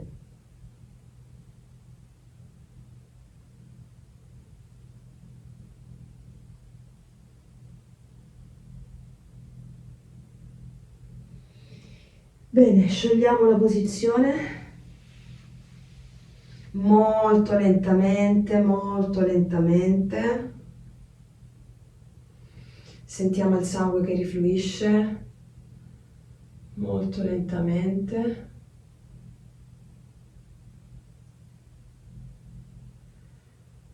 Adesso facciamo un paio di rotazioni del collo, gambe incrociate, facciamo un paio di rotazioni del collo, molto lentamente, schiena dritta, non muoviamo la schiena e la spalla, cerchiamo di non muoverla, molto lentamente facciamo un giro verso destra o verso sinistra, come preferite, facciamo 2 rotazioni molto lentamente, cercando quanto più è possibile di tirare ogni estremità, molto lentamente.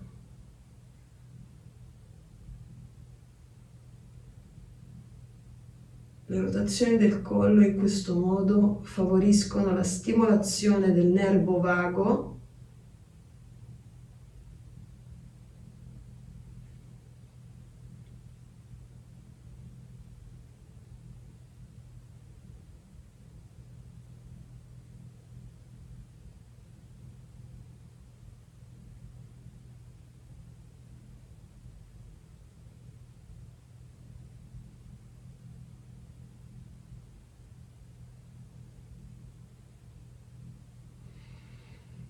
Bene, completate la rotazione in corso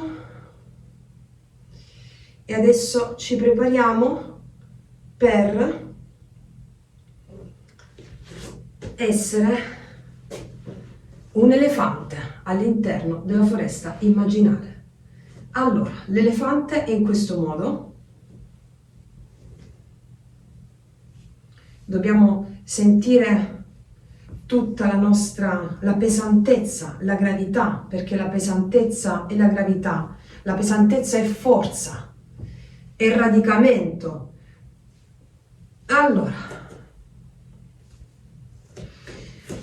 adesso ci mettiamo nella posizione dell'elefante e faremo il movimento sempre con la respirazione di fuoco, inalando dal naso in 2 fasi successive ed esalando dalla bocca.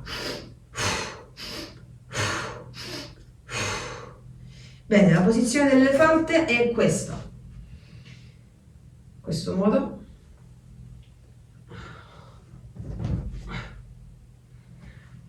Posizione dell'elefante, riuscite a vedermi? Mi auguro di sì. Posizione dell'elefante. Allora,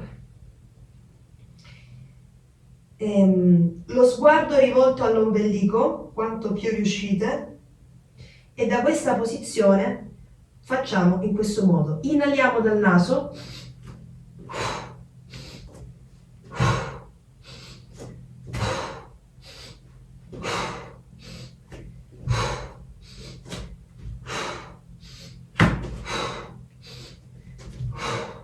Le gambe dritte, ginocchia tese, dritte, braccia dritte.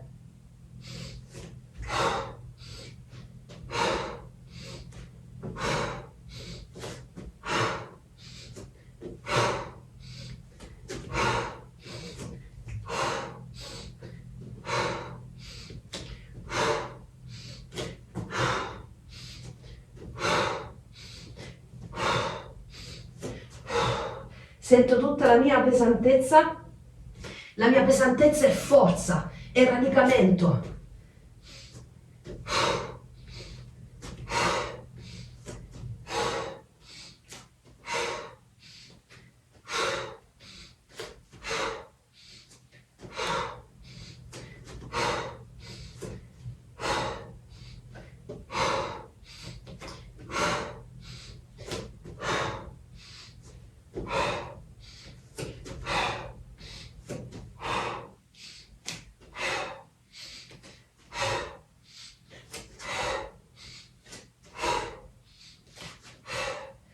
Bene, sciogliamoci, ci inginocchiamo in questo modo, vedete? Allora, cerchiamo cerchiamo adesso di sederci all'interno dei piedi. Cerchiamo di sederci all'interno dei piedi. Può non riuscire all'inizio, quindi anche... Allora, dovete sedervi in mezzo ai piedi, vi faccio vedere da qua. Dovete cercare, così, va bene? Il sedere a terra e i piedi in questo modo. Se non ci riuscite all'inizio, va bene anche in questo modo. Però cercate quanto più possibile di riuscire a fare questa posizione, sempre con delicatezza, sempre con delicatezza, pian piano riuscirete a sedervi. Io all'inizio per me era un po' complicato, poi ci sono riuscita. Allora, questa è la posizione proprio che sblocca il primo chakra e il secondo, cioè insieme alle altre che abbiamo fatto, va bene? Quindi cercate di sedervi in questo modo, mi rimetto dritta. Cioè mi rimetto di fronte a voi, in questo modo, e cercate quanto più possibile di andare indietro. Vi faccio vedere. Andate indietro in questo modo.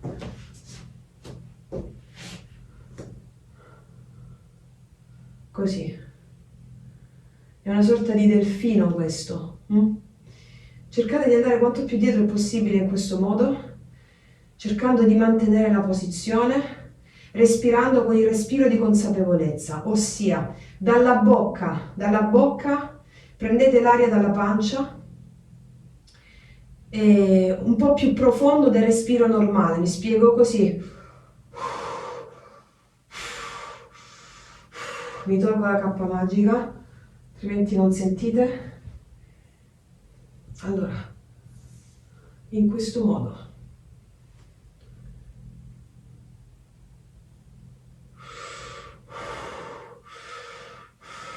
Gonfiate la pancia.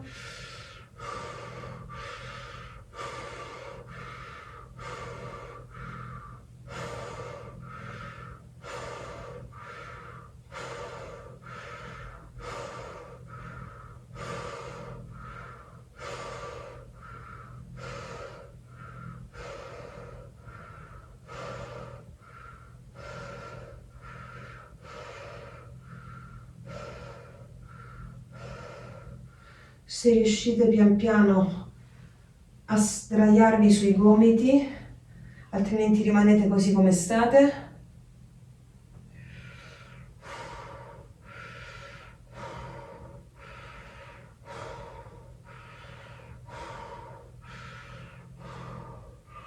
Portate la testa indietro,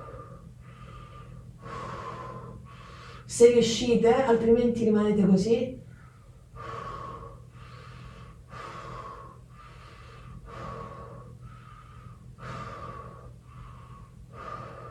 Sentite adesso che nella vostra pancia, nel vostro terzo chakra, all'altezza dell'ombelico, che si sta creando la stella danzante. Kundalini sale fino al terzo chakra, rompendo il senso dell'io.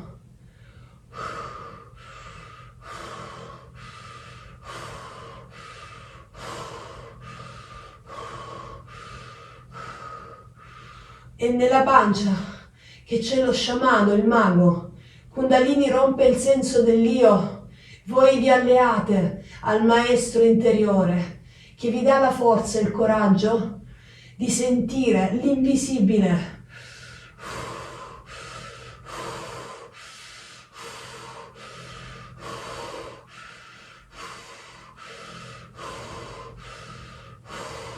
Se riuscite scendete ancora di più fino a mettere le spalle a terra, mettendo le mani sui talloni.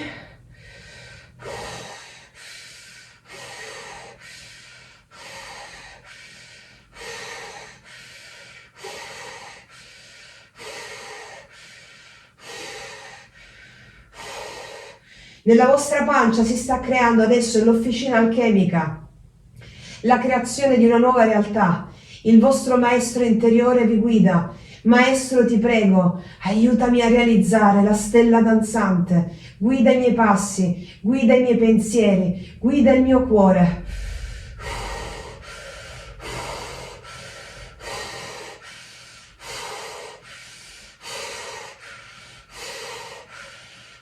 Continua a respirare e segui le mie parole. Sono guidata e protetta dal mio maestro interiore nel realizzare il capolavoro della mia vita.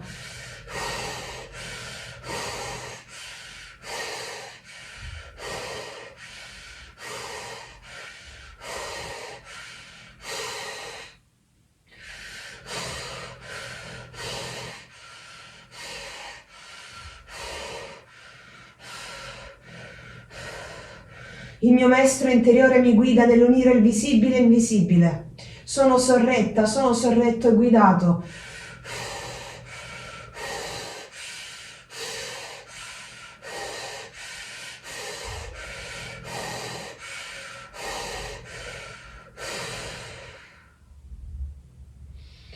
Bene, sciogliamo poco a poco, a poco a poco, a poco ci riprendiamo.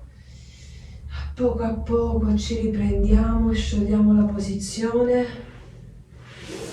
piano piano piano, piano piano piano. Adesso metto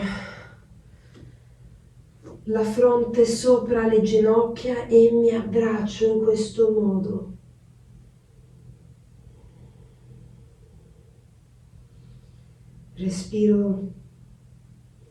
Respiro spontaneo.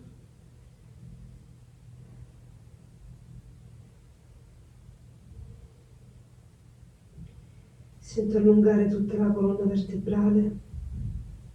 Ho il sostegno del maestro interiore, la guida e l'appoggio del mio maestro interiore. Se volete potete anche dondolare un po', come preferite.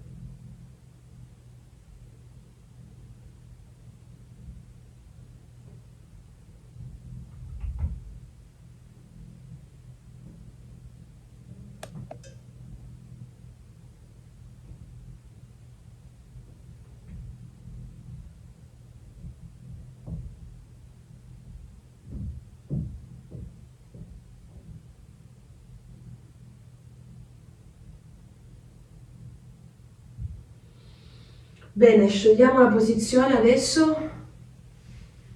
Sciogliamo la posizione e ci mettiamo nella posizione della meditazione.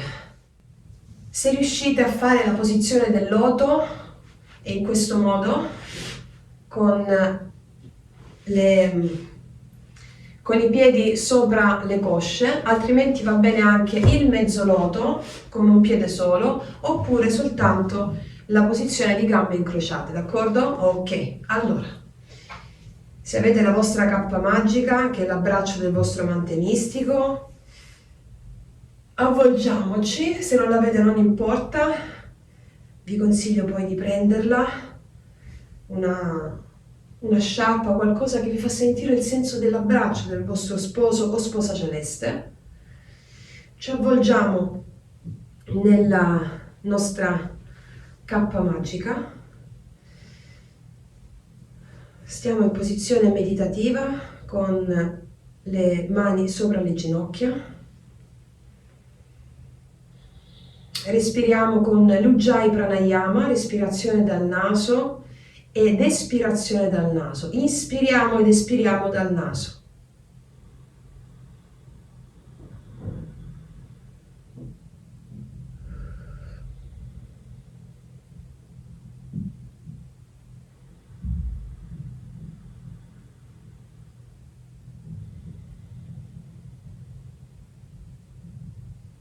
Comprendiamo adesso la potenza dello yoga sciamanico, la potenza della pienezza a cui ci conduce la strada dello yoga sciamanico.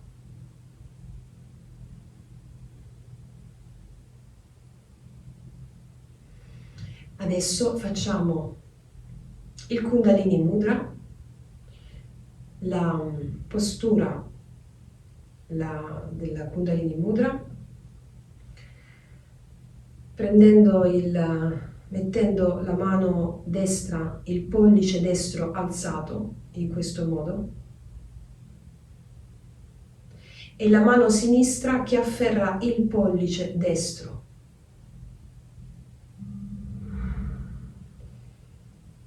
E adesso, se n'è andata la luce, ragazze mie, ragazzi, non fa niente, ok? È tutto perfetto, Emao. Allora, in questo momento chiudiamo gli occhi ed esprimiamo l'intenzione di liberarci dalla paura.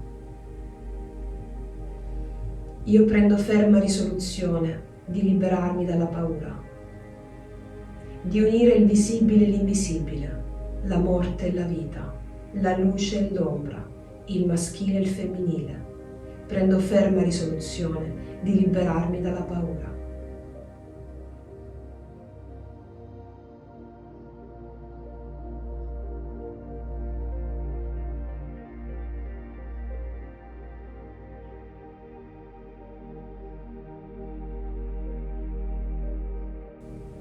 Io so di non sapere, mi libero dalla paura. Andiamo sul secondo chakra e prendiamo ferma risoluzione di portare le emozioni al di là del bene e del male. Prendo ferma risoluzione di portare tutte le mie emozioni al di là del bene e del male. Smetto di giudicare le mie emozioni, perché le emozioni sono dei.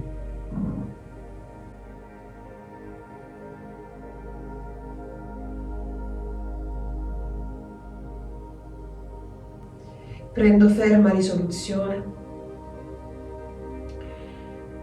di unire la mia volontà individuale con la volontà cosmica. Mi sento una pluralità di forze, una pluralità di stanze. La mia volontà individuale è legata alla volontà cosmica. Io voglio ciò che la natura vuole per me, ciò che gli dei vogliono per me.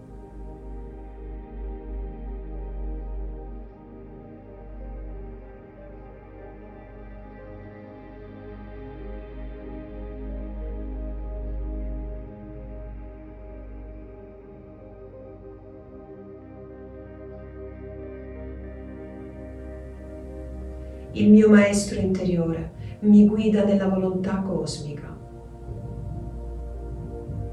Io mi individualizzo, mi sento e mi percepisco come una coralità di spiriti, una pluralità di forze.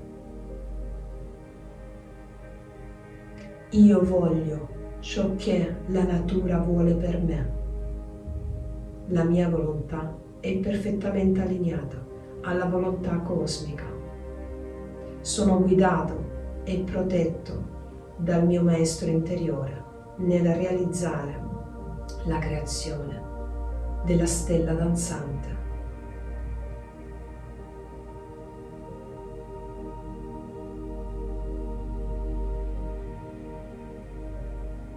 Continua a respirare dal naso e dalla bocca.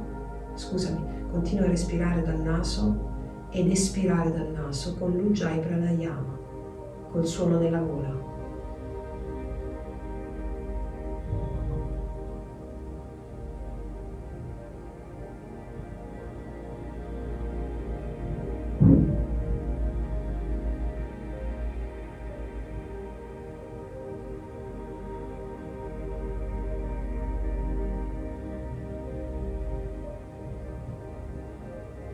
Sento adesso una luce potentissima che dal centro della terra sale attraverso il mio primo chakra e illumina tutti i chakra.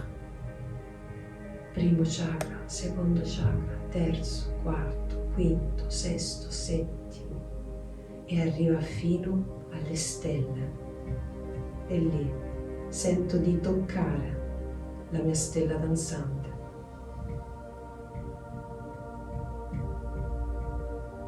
Realizzo di essere uno con tutto l'universo, realizzo di essere uno con la volontà cosmica, realizzo di essere uno con la natura e con gli dei.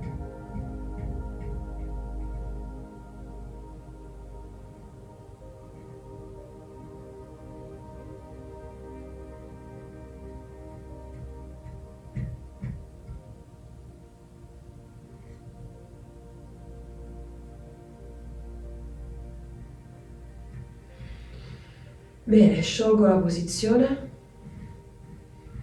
è tornata anche la luce, infatti. Adesso metto le mani giunte che esprimono la non dualità, mi inchino davanti alla foresta immaginale, ringraziandola di avermi ospitato, con la consapevolezza di poterla ritrovare in qualsiasi momento io desideri durante la giornata. Bene, ragazze mie e ragazzi, è stato meraviglioso. Abbiamo concluso la prima sequenza di yoga sciamanico insieme. Siamo andati incontro all'obiettivo di sbloccare i primi chakra e fare in modo che Kundalini possa salire indisturbata con la consapevolezza che il tuo maestro interiore ti guida ed è sempre accanto a te. Detto questo, ragazze mie e ragazzi, io vi ringrazio, è stato meraviglioso farlo insieme. Noi ci vediamo alla prossima puntata, vi consiglio di farla spesso questa pratica, poi ne faremo altre per stabilire il contatto con la grande energia universale. Detto questo, ti ringrazio, ti abbraccio profondamente, noi ci vediamo alla prossima e come sempre, che tutti gli dei ti benedicano. Mua!